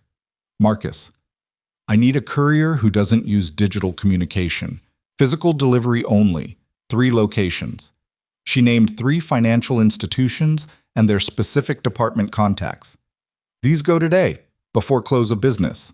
Marcus said, "Done." She said, "And I need Reyes to pull every state regulatory filing made in Illinois in the last 36 months that matches this flagging pattern." She wrote a half-page of specifications. "He's looking for the copies, the ones that look like my work but aren't. We need the documentation of Varos's parallel operation because that's what takes him down legally." She paused. "Destroying him financially is one thing. Proving he's been attributing crimes to me is another. I want both." Reyes from the door said, "That search could take..." I know how long it takes, she said. Start it now. He left. She stood up. Her body registered several complaints simultaneously. The ribs, the headache that had settled in behind her stitched temple, the specific fatigue of someone who'd slept 3 hours and then worked the rest with full cognitive intensity. She registered all of it and set it aside with the efficiency of someone who'd learned over years that the body's complaints were information rather than commands. She said to Lucian, "What do you know about where Varos is physically?" "We have a property address in Evanston," Marcus said, returning to the room. "Came up in the trace from the DuPage company. Secondary address, not a residence. We think it's an operational base." "He won't be there," Lucian said. "No," Marcus agreed, "but his people might." Vivienne said, "His financial operations definitely will. He can't run the shadow architecture remotely. It requires physical document handling, the same way mine does. Someone is at that location processing paper." She looked at the map Marcus spread on the table. Evanston. North side, close to the lake, the kind of neighborhood where a quiet commercial property attracted no attention. If we move on the financial operations there, we get the documentation, the actual records of the shadow architecture, which includes the evidence that he's been running operations under my methodology. Marcus said, "Moving on that location means a physical approach." "I know." "O'Rourke's people are still active," Marcus said.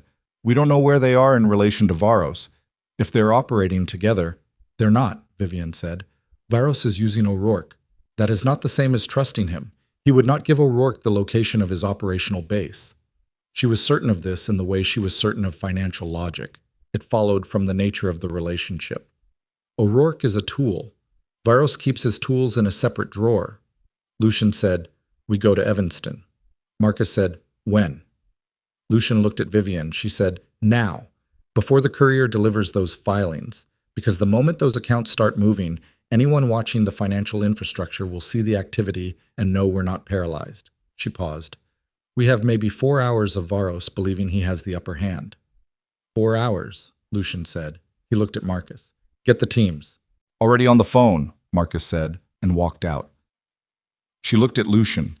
He was looking back at her. In the organized chaos of the room, in the middle of everything moving and being decided and set in motion, there was a half-second where the operational noise dropped out, and it was just the two of them and the strange stillness she'd noticed before, the quality of being in the same space as him that had never felt entirely neutral, which she'd spent 3 years carefully declining to examine.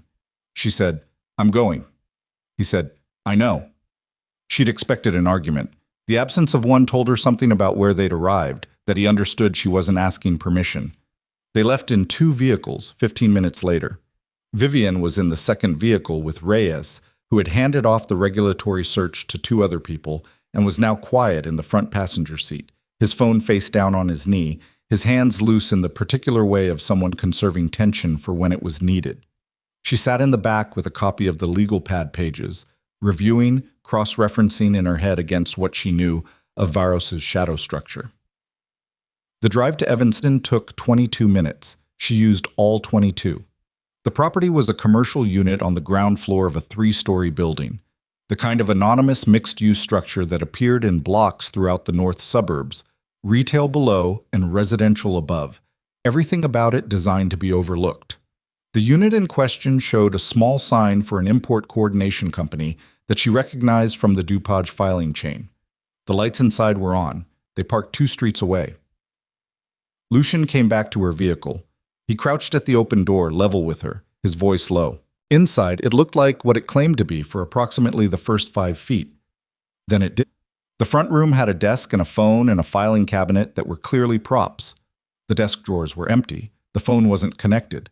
But the door to the back room was steel-framed in a way that didn't match the rest of the construction. And the back room, when she got there, was something else entirely. It was her office. Not literally, but the organization was hers, the methodology, the filing structure, the specific way documents were grouped by relationship rather than category, which she'd identified from the Varos boxes that morning. Someone had built this space using her system. Using the work Caldwell had pulled in September and the operational knowledge Varos carried from 7 years inside his organization. The filing cabinets were organized the way she would have organized them. The notations on the documents she could see from the doorway were in a format she recognized as hers, adapted and replicated by someone who'd studied it carefully. It was the most violating thing she'd seen since the highway. There were two people in the room. One of them was sitting at a desk and was now standing very quickly with the awareness of someone who has heard something that shouldn't be happening. He was young, late 20s, with the look of a person hired for technical competence and loyalty rather than physical capability. He looked at Vivienne, then at Lucian beside her, then at Marcus in the doorway behind, and he made a smart decision, which was to put his hands flat on the desk. The other person was against the back wall and was not making smart decisions. I was reaching, and Marcus was faster, and there was a brief and controlled altercation that resulted in the second man on the floor with his hands secured and an expression of someone reconsidering his life's direction. Vivienne went to the filing cabinets. She worked fast, pulling drawers, scanning contents, moving with the efficiency of someone who knew exactly what she was looking for because she'd built the original version. The documents were there. They were real. Not fabricated records, but actual operational documentation for the shadow architecture, which meant they were evidence. Regulatory filings in her style, but not hers. Property transaction records connected to the Pilsen acquisition, and 3 others she hadn't known about. And in the third drawer, a separate folder with her name on it. She opened it. Inside was a document package, carefully assembled, the kind of thing prepared for a specific purpose. Financial records, flagged and annotated, connecting her name to regulatory filings she hadn't made. A narrative document, 2 pages, presenting her as the architect of corrupt regulatory targeting going back 2.5 years. Physical evidence, forged but well forged, that would have been devastating in any legal or professional context. He'd been building a case against her. A real one, on paper, designed to be handed to law enforcement or used as leverage. This wasn't just about inserting his shadow architecture into Lucian's operation. He'd been building a version of events in which Vivienne Hart was a corrupt operator who had been systematically weaponizing regulatory systems for personal and organizational gain, and the documentation was thorough enough that it would have taken months to disprove. She took all of it. Lucian was beside her. He looked at the folder with her name on it. She watched his expression process what he was seeing.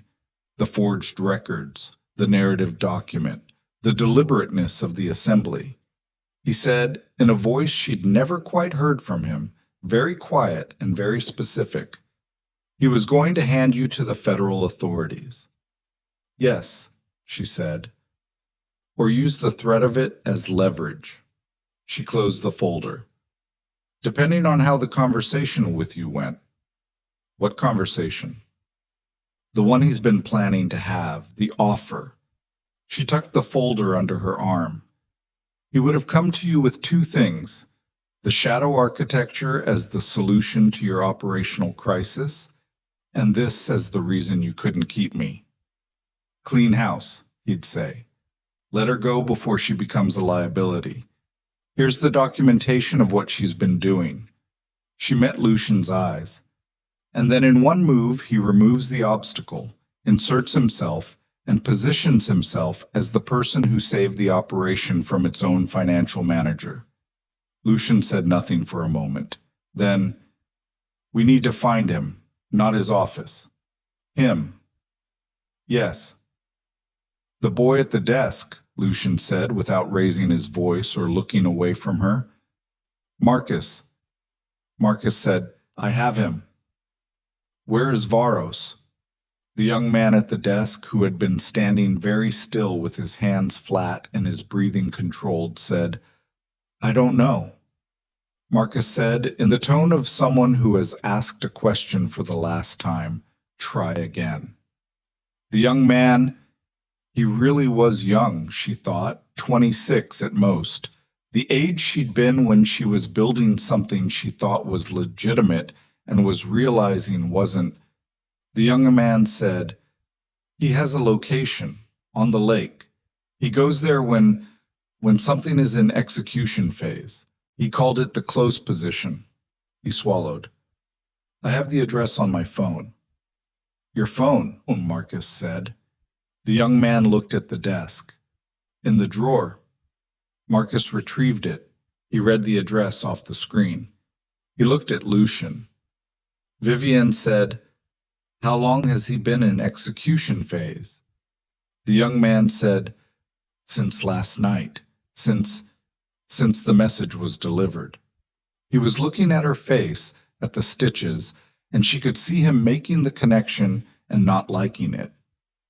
Since the highway. She felt the timeline align. Since the attack on her, Varos had been in execution phase, meaning he was at the lake location right now. She said, "He's waiting for contact. He's waiting for Lucian to reach out, not knowing we know where he is." Lucian was already moving. The lake location was 40 minutes north. They moved all three vehicles, fast, Marcus calling ahead on the radio to the two team members already positioned in the area from an earlier surveillance rotation that Vivienne hadn't been told about. She sat in the back of the first vehicle now, beside Lucian, the folder of forged evidence on her lap, the legal pad pages with the rebuilt architecture in her bag, and she looked out the window at the expressway moving past, and did not let herself think about what 40 minutes meant in terms of Varos's expected timeline. Lucian said quietly, "When this is over." She said, "Don't." He looked at her.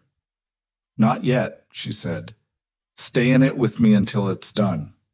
He was quiet for a moment. Then he said, "Okay." She looked back out the window. The lake property was what she'd have predicted if she'd tried to predict it. A private residence in a narrow strip of lakefront properties north of the city, accessed by a single-lane private road, the kind of location chosen for defensibility and privacy rather than comfort. One way in. The lake behind it as an exit option if the front became untenable. Smart positioning. They pulled off the road 2 properties south. Lucian got out and pulled on a jacket that was heavier than weather required, adjusted something at his side with the practiced efficiency of someone for whom this was not an unusual act. She watched him without commenting. He caught her watching. He said, "Stay with the vehicle until—" "We already had this conversation," she said. "Vivienne." The forged records in this folder are the legal centerpiece of everything that follows after tonight, she said. If something happens to me before I can attest to the chain of custody on these documents, they become difficult to use. She held his gaze. So for entirely strategic reasons, you should keep me physically close. He looked at her for a long moment. She could see him weighing it, the real concern against the operational logic, and she could see the moment he found that the operational logic was sound, and that the real concern was something he was going to have to live with rather than argue against. "Behind me," he said, "the whole time." "Reasonable," she said. They moved through the adjacent property, along the tree line, approaching from the south side of the Varos location. Marcus's team was already in position at the rear. The property had lights on, more than she'd expected, which meant more people than one man in an execution phase. She counted windows. She counted the lights in each. Marcus's voice came low on the radio. 2 confirmed inside. Ground floor rear. 1 more on the upper level east-facing room. Lucian said, "Varos." "Upper level," Marcus confirmed. "He's at a desk. Has a phone out." She thought, he's waiting for the call. He's waiting for Lucian to reach out and negotiate from a position of damage. He's been sitting at that desk calculating how long a man like Lucian will wait before he blinks. He'd miscalculated by about 6 hours. The entry was fast. not loud. There was nothing cinematic about it, none of the noise and chaos she'd associated with these things from the outside. It was controlled disruption, the kind that Marcus and his team clearly practiced, the kind that was over before anyone inside had fully processed that it had begun. She stayed with Lucian, exactly where she'd said she would, moving when he moved, stopping when he stopped. The ground floor took less than 2 minutes. The staircase to the upper level was narrow. Lucian went first, one of Marcus's men behind him, and she followed. At the top of the stairs, a door, light under it. Lucian opened it. Daniel Varos was at a desk by the window, with a lake view she might have found beautiful in a different context. He was exactly what his photograph had suggested. Well-dressed, without ostentation, gray at the temples, the face of a patient man. He had a phone in his hand and he was in the act of making a call when the door opened, and he looked up and he saw Lucian, and his expression did something complicated. Not fear. She watched carefully because she needed to understand him, and what she saw was not fear. It was the expression of a man whose calculation had just been revised against his will. Recalibration. Fast. Professional. The adjustment of someone who had been in unexpected positions before and had survived them. He said, "Lucian." His voice was even. Lucian said nothing. He crossed the room in 5 steps and he took the phone from Varos's hand, not violently, simply removed it, and set it on the desk face down. He pulled the chair from the corner of the room and sat down, and the specific act of sitting, of taking the long view position in an acute situation, was the most threatening thing she'd seen him do. Varos looked past Lucian. He looked at Vivienne. He looked at the folder under her arm.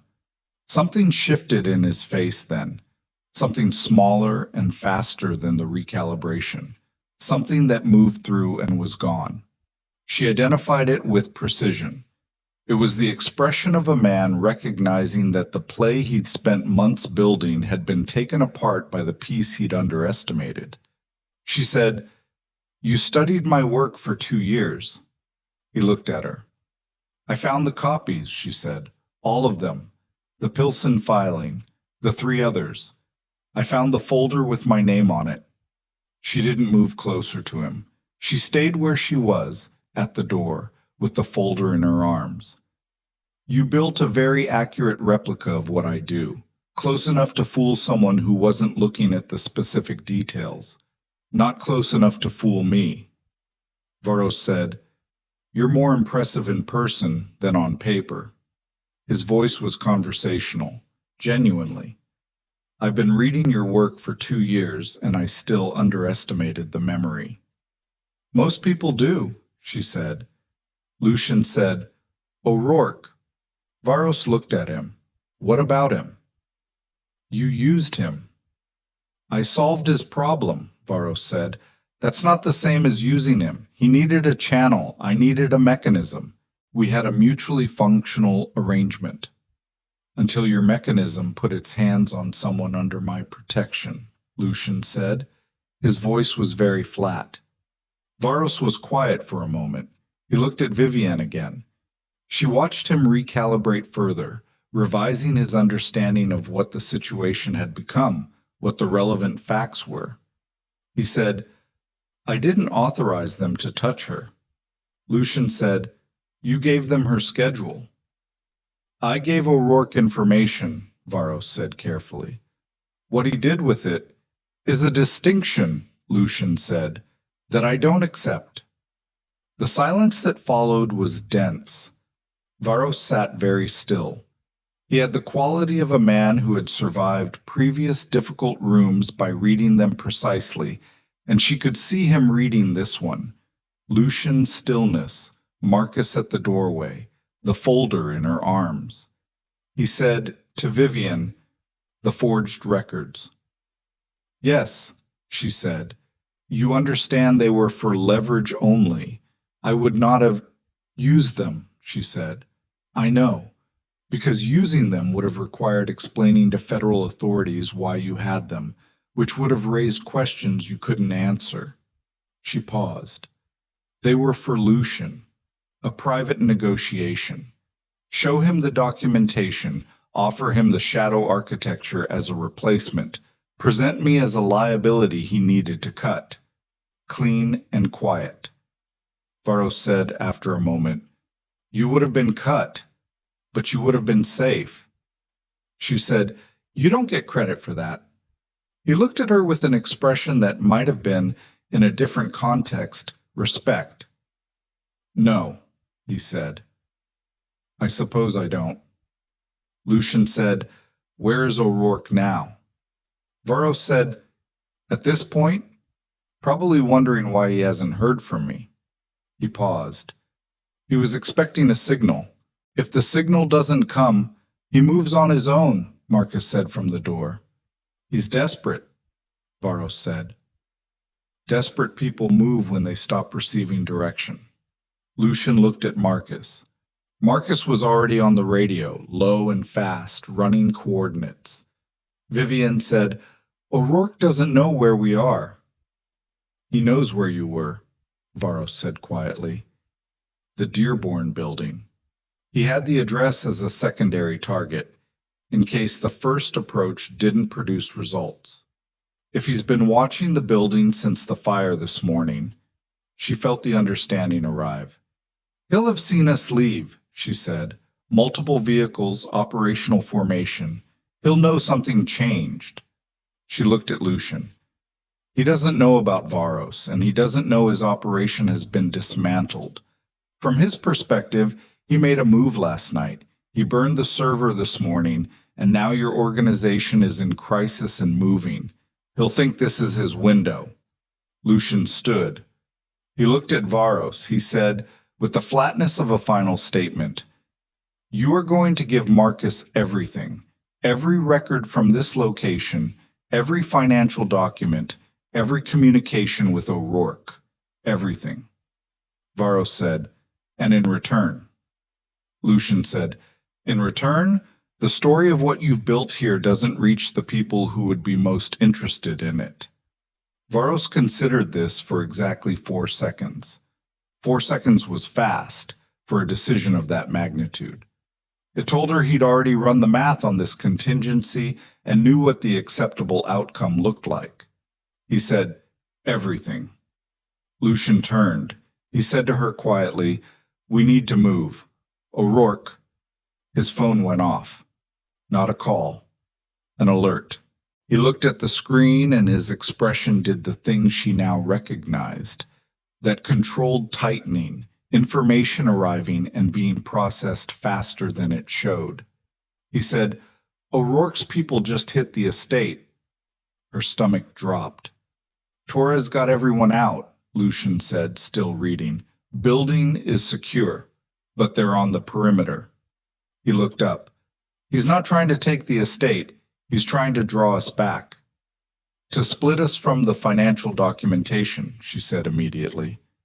"If we go back to the estate, we leave this location, we leave Varos's records." "I know," Lucian said. She said, "We don't go back." He looked at her. She could see the calculation, the estate, the people there, the years of accumulated security infrastructure. She could see what it cost him to run the calculation and arrive at the same answer she had. She said, "Torres has it. Marcus's team can send support from here. O'Rourke is not trying to take the estate, you said it yourself. He's trying to draw you back. The moment you respond to him, he wins the tempo." She kept her voice level. "Finish this here first. Send support, but don't move." He looked at her for a moment that had the compressed weight of a much longer time. He said to Marcus, "Send 2 teams to the estate. Tell Torres to hold the perimeter and not engage beyond defense." He paused. "We finish here." Marcus spoke into the radio. She let out the breath she'd been holding. Her ribs complained sharply. She pressed her free hand to her side and it didn't help, and she left it there anyway, because the pressure of her own hand at least acknowledged that the pain was real.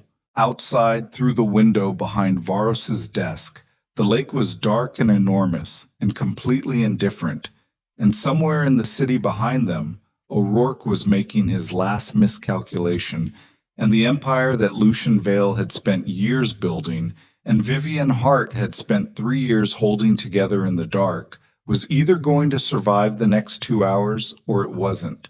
And she stood in a room in a lake house in Evanston with forged evidence of her own crimes under her arm and the rebuilt architecture of everything that mattered in her bag. And she understood with the cold clarity she'd always reserved for the most important calculations that they were standing at the exact edge of everything, with nowhere left to go but through. The call from Torres came at 9:47 p.m. Marcus took it, listened for 40 seconds, and said 2 words. Hold position. He ended the call and looked at Lucian and said, O'Rourke is at the east gate with 6 men. They're not trying to breach. They're displaying. He paused. He wants to talk. Vivienne said, He doesn't want to talk.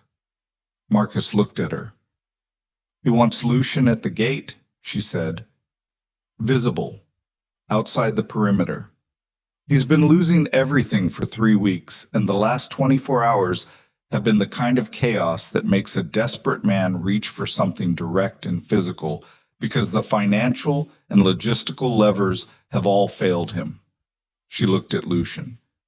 He wants to stand across from you and feel like he's in a room where the power dynamic is something he can read. He's done with proxies and messages. He wants a face. Lucian said, Then we give him one. Not yours, she said. Not at the gate. Not outside the perimeter. Not on his terms. She shifted the folder under her arm. The forged records. He's been operating on that belief for 3 weeks. She looked at Varos for a moment. You told him I was the mechanism, and then you told him I'd been deliberately obstructing him, and then you gave him my schedule. Yes. You pointed a desperate man at me and gave him the address. Varos met her eyes. He didn't look away. Yes. She held his gaze for 5 seconds. Then she turned back to Lucian. I need to be at the gate. Lucian said, Absolutely not. Lucian, you're the person he sent men after on a highway.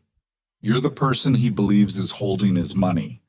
Walking you to that gate is the only thing that ends this cleanly, she said. If you go to that gate, it's a power conversation. Territory, precedent, terms. Whatever you agree to carries operational weight, and he'll use it as leverage for the next thing. She kept her voice level. If I go to that gate, it's a factual conversation. I explain to him, directly and in verifiable terms, that the Meridian dissolution is permanent, that the money is in federal regulatory suspension that neither I nor anyone else can reverse, and that the only entity with the ability to release it is the IRS on a 90-day review cycle that is already running. She paused. I give him the documentation, the actual regulatory filings. He can have his own accountant verify every word. The money is gone, and he can confirm that independently. He'll know Varos lied to him, Marcus said. Yes, she said. And that is Varos's problem to manage, not ours. She looked at Varos when she said it. He received it without expression. Lucian said, He could still... He won't, she said. He's not stupid. He's desperate. Those are different conditions. A stupid man at that gate might do something irreversible. A desperate man who gets the documentation he needs to understand that his money is genuinely gone and that the person he's been targeting was never the obstacle. That man recalculates. She looked at Lucian directly. And I'll have Torres and 4 of Marcus's team within 30 feet of me the entire time. And you at 50 feet. She paused. I'm not asking to go alone. I'm asking to be the one who speaks. The room was quiet. Outside, through the walls of the lake house and the distance of 30 miles of Chicago sprawl, O'Rourke was standing at a gate with 6 men and a belief system that Varos had constructed for him. And everything that happened next depended on how carefully that belief system was dismantled. Lucian said, "Torres stays within arm's reach." Agreed. He said, "If anything changes, I know," she said. He looked at her for a moment with the particular quality of looking that she'd stopped pretending she didn't notice. Then he made the call. They drove back to the estate in convoy, faster than they'd driven north. Vivienne sat in the back and used the 40 minutes to organize the documentation she'd need.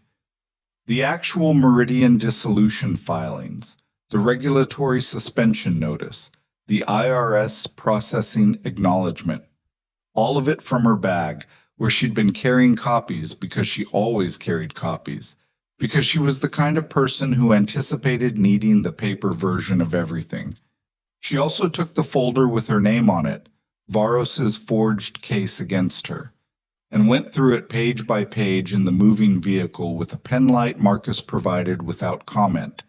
She needed to know exactly what was in it, not because she was afraid of it now.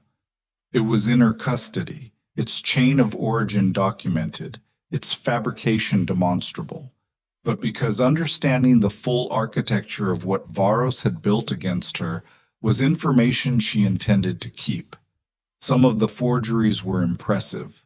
She could see where he diverged from her actual methodology, the small places where his replication had made assumptions that her original wouldn't have made. Someone who worked with financial documents professionally could identify the discrepancies. She made notes in the margin. She was thorough.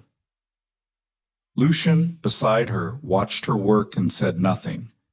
At some point his hand rested on the seat between them, and she was aware of it there, available, not demanding anything, and she was aware of her own choice not to move away from it, and she kept working. They reached the estate at 11:14. The exterior was exactly as Torres had described.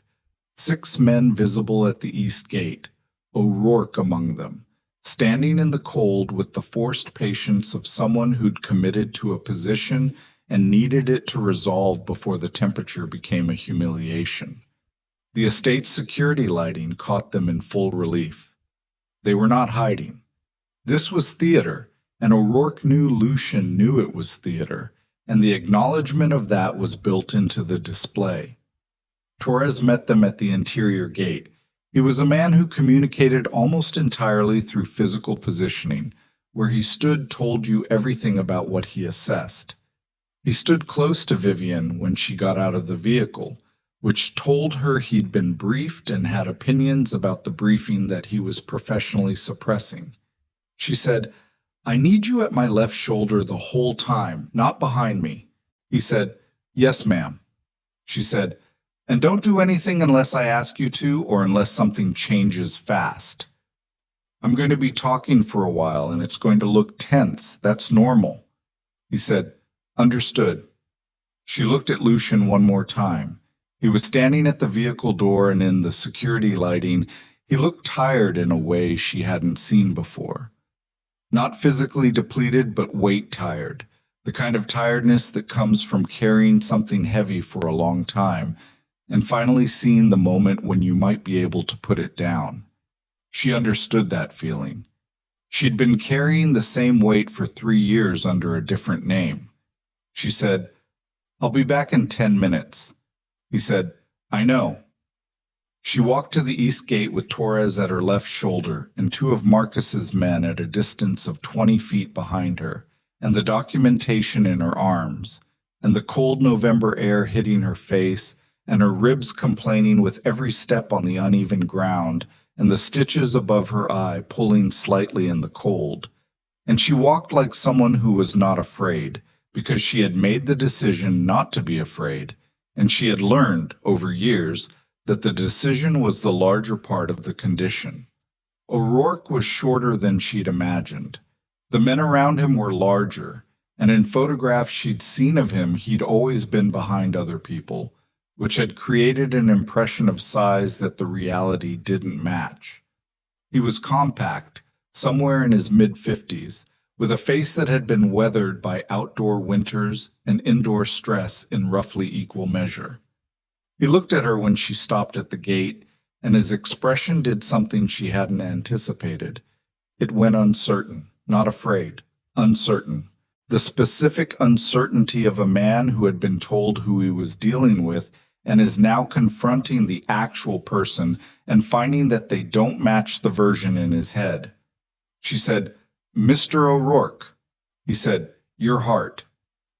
"Yes." He looked at Torres. He looked at the men behind her. He looked back at her. "Where's Vale?" "Not here," she said. "I'm here. That's the conversation you're getting."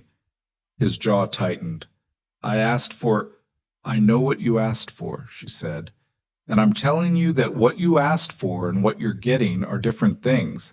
And the reason they're different is that what I have to tell you doesn't require Lucian Vale. It requires you to look at documents."